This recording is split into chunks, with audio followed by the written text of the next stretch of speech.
గాంధేయ పద్ధతిలో నిరాహార దీక్ష చేస్తున్నటువంటి ఏదైతే మల్లాది విష్ణు గారి ఆధ్వర్యంలో శిబిరం నడుస్తూ ఉంటే ఆ శిబిరం మీద టీడీపీ గూండాలు, కూటమి ప్రభుత్వ గూండాలు దాడి చేసినటువంటి సందర్భం మనం చూస్తూ ఉన్నాం.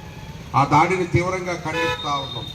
ప్రజాస్వామ్యంలో నిరసన తెలియజేసే వ్యక్తి హక్కు ప్రతి ఒక్క వ్యక్తికి ఉందని చెప్పి తెలియజేసుకుంటా ఉన్నాం.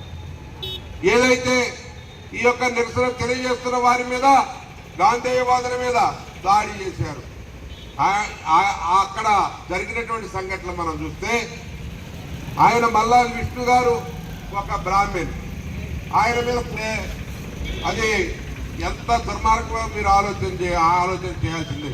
నీచు పదార్థాన్ని కోడిగుడ్డును తీసుకొచ్చి ఆయన మీద విసిరి దాడి చేసినటువంటి సందర్భాన్ని తీవ్రంగా ఖండిస్తా ఉన్నాం. అంటే మీకు గౌరవం లేదు.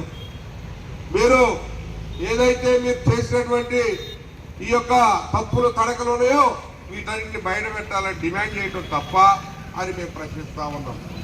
చట్టాన్ని మీ చేతిలో తీసుకొని మీరేదన్నా చట్టవిరుద్ధంగా అక్కడ జరుగుతూ ఉంటే మీరు పోలీసులకు కంప్లైంట్ చేయాలి.